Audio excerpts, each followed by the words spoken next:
Marites. This is my rest day.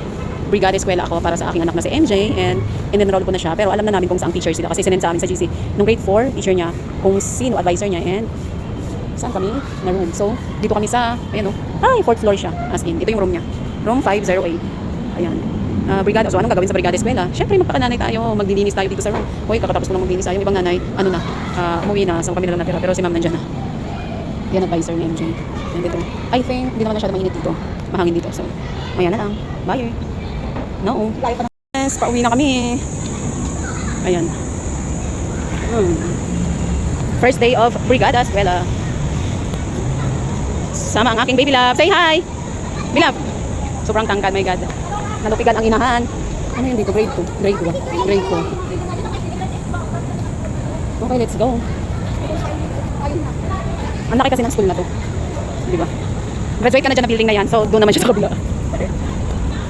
Yan. Pauwi na kami. Pauwi na kami kasi siya grabe iyak. Alam mo parang hindi na siya umiwalay sa atin niya. Sobrang close kasi sila. Si MJ kasi ang nag-aalaga talaga. Kasi yung kuya niya nasa simbahan. Kaya yun, pag mawala sa mga mata niya ate niya, where is ate? Where is ate? Diba? Okay. Pauwi na kami. Kanino ka nagmana? Mami Angie. Oh. Nakad ka. Naka-short lang tayo. Siyempre, maglilinis. Tapos na, yay! Officially enrolled. As in, 4th floor siya. Kaya yan, Besh. Guys, Mas parang nandun lahat. Mga matatalino. guys, ito naman ito. Kasi yung school shoes niya pa, yung binili namin sa SM. Ay, may heels. Kasi yan ang gusto niya. Laro. Kaya mo yan.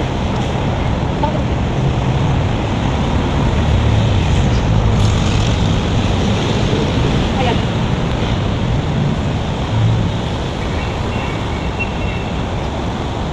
My God. Okay. Sabi ko sana ko kanina kasi nakausap ko yung mga nanay. Mga matatalino din talaga mga anak nila. So, no pressure. No pressure ng ha. Ang akin lang is, ano ka, be competitive lagi. Like mami dati. And, always pray. And, look, lagi sinasabi ni mami sa'yo, ano? Ano? Mali mabait. Tapos, magtaas lagi ng kamay. Oh, and, Makinig sa teacher. yun lang. No pressure naman. No pressure. Basta, aral mabuti, makinig sa teacher. Hindi mo ko ay.